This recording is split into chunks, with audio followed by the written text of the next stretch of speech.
MyNationAlert.com पर PM का पूरा इंटरव्यू सुबह 7:30 पर।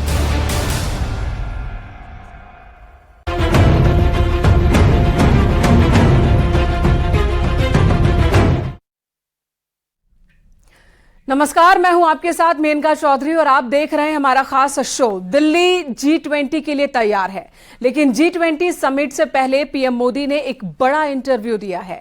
पीएम मोदी ने moneycontrol.com को एक्सक्लूसिव इंटरव्यू दिया। यह अब तक का सबसे बड़ा डिजिटल इंटरव्यू है। ये पूरा इंटरव्यू आप सुबह 7:30 बजे मनी कंट्रोल पर देख सकते हैं। लेकिन उससे पहले हम आपको पीएम मोदी की कुछ बड़ी बातें बताते हैं, दिखाते हैं वो सवाल जिनका जवाब प्रधानमंत्री ने दिया।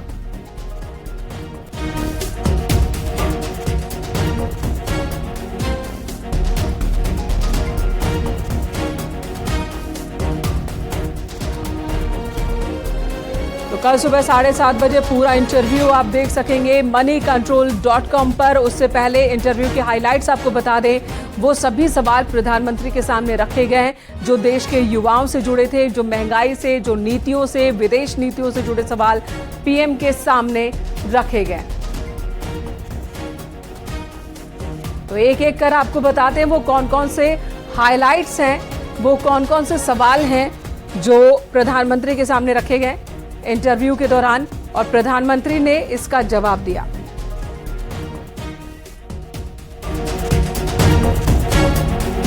तो चलिए आपको बता देते हैं वो कौन कौन से महत्वपूर्ण सवाल थे जो प्रधानमंत्री के सामने रखे गए, जिनका जवाब पीएम ने दिया। युवाओं को लेकर पीएम ने कहा कि देश के युवा ही भारत की ताकत हैं। 140 करोड़ लोगों का देश है भारत और युवा ताकत है। G20 से पहले G20 की वजह से, मेजबानी की वजह से भारत का सामर्थ्य बढ़ा है, ये भी प्रधानमंत्री ने कहा। वहीं दुनिया में भारत की अहम भूमिका है, इसका जिक्र पीएम पहले भी करते रहे हैं और उन्होंने बताया कि आखिर कैसे अहम भूमिका निभा रहा है भारत विश्व की राजनीति के लिहाज से। वैश्विक संबंधों में यही मंत्र, कौन सा मंत्र? वसुधैव कुटुंबकम का मंत्र, सबका साथ सबका विकास का मंत्र काम कर रहा है और इसी मंत्र के आधार पर सरकार भी चल रही है।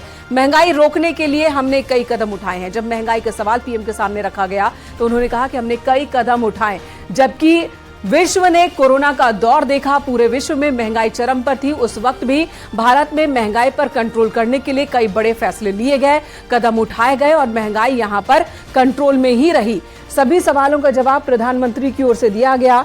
यूं तो पीएम मोदी ने कई अहम मुद्दों पर अपनी बात रखी, लेकिन जिन मुद्दों पर उनका फोकस था उनके बारे में हम आपको इस वक्त बता रहे हैं। दिल्ली में G20 की तैयारी दुरुस्त है। G20 को लेकर सवाल रखा गया कि इससे भारत को क्या हासिल होगा और कैसी तैयारी है, जिसका जवाब प्रधानमंत्री ने दिया कि दिल्ली में G20 की तैयारी दुरुस्त है। पीएम मोदी ने कहा कि G20 को लेकर कई बड़ी बातें हैं जिन्हें आप सुबह 7:30 बजे पढ़ सकेंगे, देख सकेंगे moneycontrol.com पर। वहीं पीएम मोदी ने महंगाई को लेकर भी बड़ी बातें कही हैं, जिनमें LPG सिलेंडर का जिक्र भी शामिल है। देश की युवा ताकत को लेकर के प्रधानमंत्री की सोच क्या है वो भी उन्होंने इंटरव्यू के दौरान जाहिर की। और दुनिया में बढ़ी भारत की ताकत और अहमियत को लेकर भी पीएम मोदी ने कई इंपॉर्टेंट बातें कही हैं।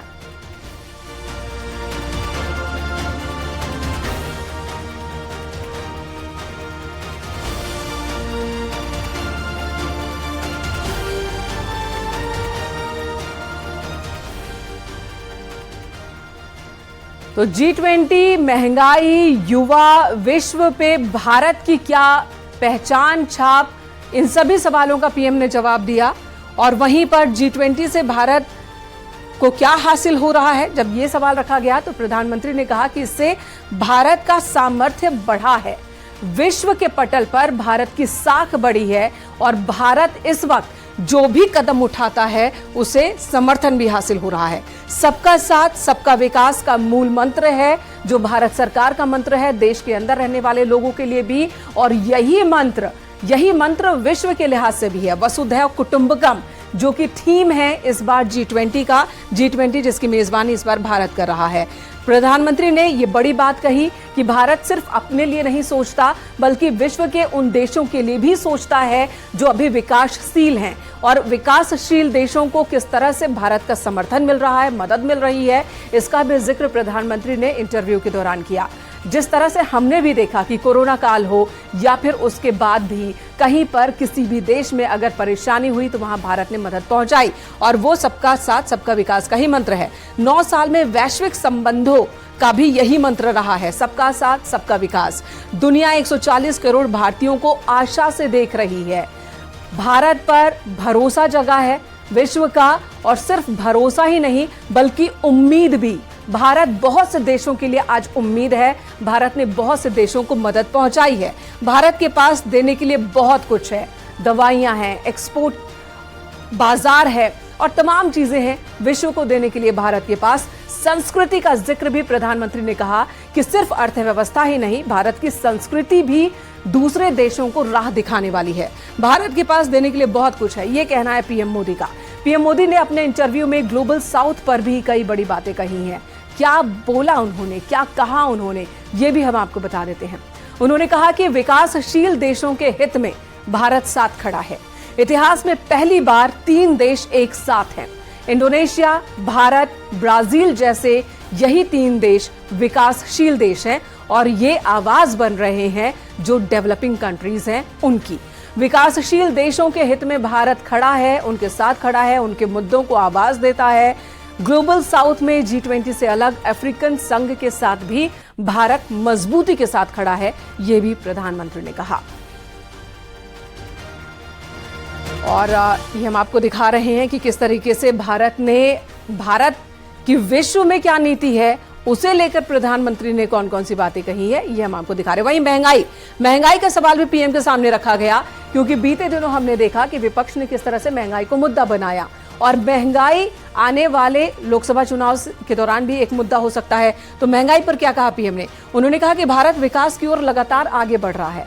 महंगाई को रोकने के लिए जो भी जरूरी कदम है वो भारत की ओर से उठाए गए। वैश्विक दर से भारत में महंगाई दर 2% कम रही। हमने देखा अमेरिका जैसा विकसित देश, वहां पर भी महंगाई बहुत ज्यादा हो गई थी कोरोना के बाद के दौर में देखा हमने, लेकिन भारत में कंट्रोल किया गया। ईज ऑफ लिविंग पर ध्यान दिया गया। ये बड़ी बात प्रधानमंत्री ने कही कि सरकार का फोकस सत्ता के केंद्र में ईज ऑफ लिविंग ही है। रक्षाबंधन पर हमने एलपीजी के दाम में कटौती की है ताकि लोगों को, महिलाओं को, बहनों को राहत मिल सके।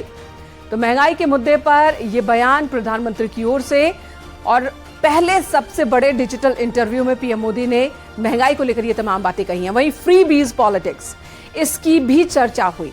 ये भी सवाल रखा गया, मुफ्त की सियासत, जिस पर प्रधानमंत्री ने बेहद महत्वपूर्ण बात कही है। उन्होंने कहा कि कई देश कर्ज के बोझ तले दब गए, कई देशों में जनता कर्ज से जूझ रही है और ऐसे में गैर जिम्मेदाराना पॉलिसी से बचने की जरूरत है। ये संदेश सभी दलों, सरकारों के लिए है। तो फ्री बीज पॉलिटिक्स पर पीएम ने पहले भी अपना स्टैंड कायम किया है।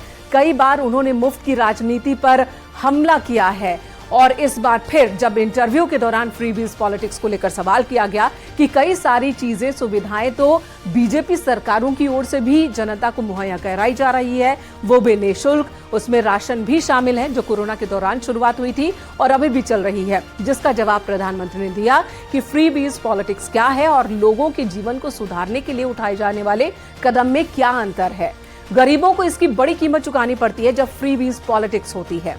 अब देश की जनता जागरूक हो गई है, ये भी प्रधानमंत्री ने कहा कि देश की जनता जागरूक हो चुकी है और वो समझ चुकी है कि रेवड़ी कल्चर नुकसान पहुंचाता है देश को। फौरी तौर पर वो जरूर अच्छा लग सकता है, लेकिन देश को लंबे वक्त में नुकसान पहुंचाने वाला होता है ये कल्चर। तो पीएम मोदी ने फ्री बीज पॉलिटिक्स पर एक बार फिर बयान दिया। और चलिए आगे बढ़ते हैं और बात करते हैं भारत के विकास की। तो भारत के विकास की बात कर लेते हैं। ये देखिए, भारत के विकास की ओर लगातार बढ़ रहा है भारत। ये प्रधानमंत्री ने कहा भारत का विकास मानव जाति के हित में है, यानी कि विकास अंधाधुंध विकास नहीं, वो विकास जिसमें समाज का हर एक व्यक्ति वो विकास को अनुभव कर सके, फील कर सके, उसके भी जीवनचर्या में उसका भी जीवन बढ़े। भारत का विकास स्वच्छ और हरित विकास है, अंधाधुंध विकास नहीं है भारत का विकास।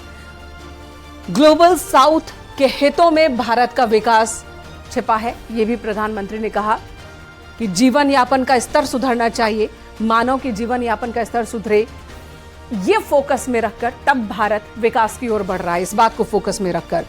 तो इस तरह से विकास के मुद्दे पर प्रधानमंत्री ने अपनी बात रखी है। वहीं देश में चुनावी सरगर्मी बढ़ती जा रही है, चुनावी माहौल बन रहा है। ये सवाल भी प्रधानमंत्री के सामने रखा गया। लिहाजा पीएम मोदी ने देश की राजनीति, स्थिरता और चुनाव को लेकर भी कई बड़ी बातें कही हैं, अहम बातें कही हैं। क्या कहा उन्होंने, ये भी हम आपको बताते हैं। पीएम मोदी ने कहा कि जनता ने हमें एक बार नहीं बल्कि 2 बार पूर्ण बहुमत से चुनकर भेजा।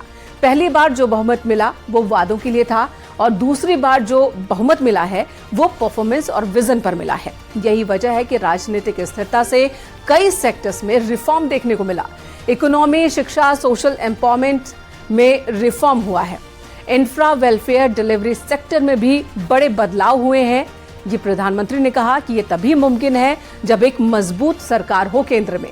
मजबूत सरकार ही बड़े फैसले ले सकती है और इसलिए जरूरी है कि आने वाले चुनाव में भी जनता एक मजबूत सरकार ही बनाए, बहुमत की सरकार ही सत्ता में कोई पार्टी आए। राजनीतिक स्थिरता बहुत जरूरी है ताकि विकास हो सके देश का, चाहे वो इकोनॉमी का मामला हो, शिक्षा का मामला हो, सोशल एम्पावरमेंट का मामला हो। हर क्षेत्र में बड़े फैसले तभी मुमकिन है जब केंद्र में एक मजबूत सरकार होती है।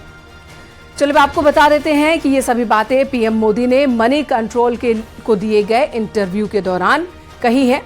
इंटरव्यू का एक बहुत ही छोटा सा हिस्सा है ये। पूरा इंटरव्यू आप सुबह 7:30 बजे moneycontrol.com पर देख सकेंगे, जिसमें पीएम मोदी ने कई अहम मुद्दों पर खुलकर बात रखी है, सवालों का जवाब दिया है। ये भारत का पहला सबसे बड़ा डिजिटल इंटरव्यू है जो कल सुबह 7:30 बजे आप moneycontrol.com पर देख सकेंगे।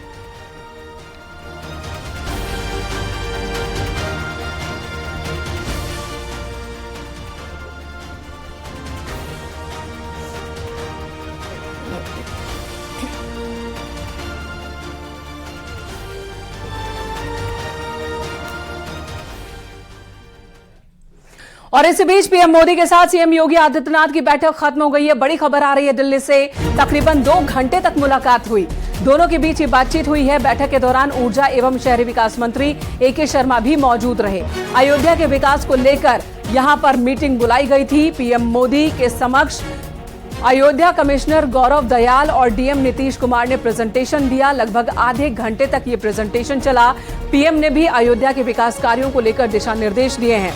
बताया जा रहा है कि प्रधानमंत्री ने सबसे पहले आधे घंटे तक के प्रेजेंटेशन के दौरान देखा कि कौन कौन से विकास परियोजनाएं पूरी होने वाली हैं और किन परियोजनाओं पर कितना काम हुआ है, जिसमें अयोध्या में भव्य राम मंदिर के अलावा एयरपोर्ट का काम भी शामिल है, सड़कों को चौड़ा करने का काम भी शामिल है और साथ ही यहां पर कई और इमारतें बनाई जा रही हैं। धार्मिक पर्यटन के लिहाज से भी सौंदर्यीकरण किया जा रहा है पूरी अयोध्या का। सभी परियोजनाओं को लेकर आधे घंटे का एक प्रेजेंटेशन तैयार किया गया था जो पीएम के सामने रखा गया। अधिकारियों की तरफ से प्रधानमंत्री ने सबसे पहले ये प्रेजेंटेशन देखा, उसके बाद जरूरी निर्देश भी दिए। प्रधानमंत्री नरेंद्र मोदी के साथ मुख्यमंत्री योगी आदित्यनाथ की बैठक खत्म हो गई है। तकरीबन 2.25 घंटे बैठक चली। आप तस्वीरों में देख सकते हैं कि मुख्यमंत्री योगी आदित्यनाथ का काफिला जो है वो प्रधानमंत्री आवास के बाहर निकल रहा है। आप देख सकते हैं तकरीबन 2.25 घंटे दोनों ही नेताओं के बीच में बैठक चली है। अयोध्या के विकास को लेकर चर्चा हुई है। बैठक के अंदर आपको बता दें, बैठक में मुख्यमंत्री योगी आदित्यनाथ के साथ उत्तर प्रदेश के शहरी विकास मंत्री ए.के. शर्मा और उनके अलावा अयोध्या के डीएम नीतीश कुमार और उनके साथ साथ जो अयोध्या के कमिश्नर है गौरव दयाल, वो इस बैठक के अंदर मौजूद थे। पहले इस बैठक में प्रेजेंटेशन दिया गया अयोध्या में जिस तरह से विकास की परियोजनाएं चल रही हैं, जिस तरह से उत्तर प्रदेश सरकार वहां काम कर रही है, उसको लेकर प्रेजेंटेशन दिया गया। इसके साथ साथ राम मंदिर का कितना काम पूरा हो चुका है, क्योंकि जनवरी के महीने में गर्भगृह में रामलला को विराजमान करना है। उस भव्य कार्यक्रम में प्रधानमंत्री नरेंद्र मोदी खुद शामिल होंगे, तो उसका कितना काम पूरा हो चुका है उसको लेकर भी जानकारी प्रधानमंत्री नरेंद्र मोदी को दी गई। उसके अलावा प्रधानमंत्री ने भी जो जनवरी में रामलला के विराजमान का जो कार्यक्रम होना है भव्य गर्भगृह में, उसको लेकर प्रधानमंत्री के द्वारा किस तरह का कार्यक्रम होना चाहिए, कुछ इनपुट योगी आदित्यनाथ को दिए गए हैं कि किस तरह से कार्यक्रम भव्य होना चाहिए, क्योंकि उसकी निगाह सिर्फ हिंदुस्तान की निगाह नहीं होगी, पूरे दुनिया की निगाह उस कार्यक्रम पे होने वाली है। तो ऐसे में कार्यक्रम भव्य हो, दिव्य हो, उसकी तैयारियां उत्तर प्रदेश सरकार को करनी है। तो ऐसे में तकरीबन 2.25 घंटे दोनों ही नेताओं के बीच में अयोध्या के विकास और उसके साथ साथ जब जनवरी के महीने में रामलला भव्य गर्भगृह में विराजमान होंगे तो वो कार्यक्रम कैसा होगा, उसको लेकर विस्तार से चर्चा हुई है। कैमरा पर्सन मनमोहन के साथ पवन गौड़, नेटवर्क 18, दिल्ली। और इस वक्त हमारे सहयोगी पवन गौड़ हमारे साथ जुड़ चुके हैं। पवन, आज की मुलाकात बेहद अहम थी। 2 घंटे लंबी ये मुलाकात रही पीएम और सीएम की। अयोध्या पर प्रेजेंटेशन को देखा प्रधानमंत्री ने, क्या क्या निर्देश पीएम की ओर से दिए गए हैं? देखिए, अयोध्या में जो इस समय भव्य राम मंदिर का निर्माण चल रहा है, उस पर सिर्फ हिंदुस्तान ही नहीं पूरी दुनिया की निगाह है। और जब वो जनवरी में भव्य मंदिर में रामलला विराजमान होंगे, तो ऐसे में पूरी दुनिया वो कार्यक्रम देखे और पूरी दुनिया में एक बड़ा संदेश जाए कि किस तरह से अपने धरोहरों की रक्षा और उसको पुनर्स्थापित भारत सरकार कर रही है, योगी आदित्यनाथ और जो देश की सरकार है मोदी जी की, उस तरह से काम कर रही है। उसको लेकर बड़ा संदेश देना चाहते हैं। तो ऐसे में वो कार्यक्रम भव्य होना चाहिए। उसको लिए लगातार प्रधानमंत्री कार्यालय से उसकी मॉनिटरिंग हो रही है।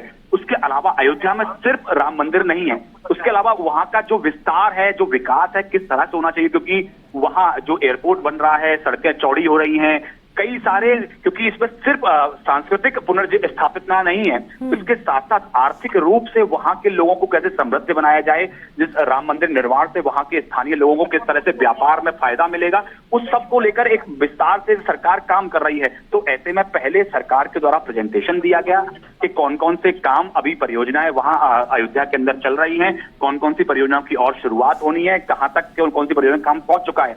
उसके अलावा चूंकि जनवरी के महीने में भगवान रामलला जो है वो भव्य गर्भगृह में विराजमान हो जाएंगे, तो वो कार्यक्रम में प्रधानमंत्री नरेंद्र मोदी शामिल होने वाले हैं। तो ऐसे में राम मंदिर का निर्माण कितना पूरा हो चुका है और अभी कितने जनवरी तक कितना काम और पूरा हो जाएगा, क्योंकि वो कार्यक्रम जब होगा तो भव्य और दिव्य होगा, क्योंकि पूरी दुनिया की निगाह उस कार्यक्रम के ऊपर रहने वाली है। तो ऐसे में इन सभी बिल्कुल, और यही वजह है कि अब पूरी गंभीरता के साथ और प्रधानमंत्री ने खुद देखा, खुद निगरानी की, और जहां उन्हें कमी दिखी है उस कमी को दूर करने के लिए सुझाव भी दिया है प्रधानमंत्री ने, क्योंकि एक ऐसा कार्यक्रम है जिस पर निगाह सिर्फ भारत की नहीं बल्कि पूरी दुनिया की रहने वाली है। 2024 में उद्घाटन होना है। इससे पहले जब शिलान्यास हुआ था तब भी कार्यक्रम बहुत भव्य हुआ था। चलिए यहां रुकेंगे, एक छोटे से ब्रेक के लिए खबरें जारी हैं। आप देख रहे हैं न्यूज़ 18 उत्तर प्रदेश उत्तराखंड।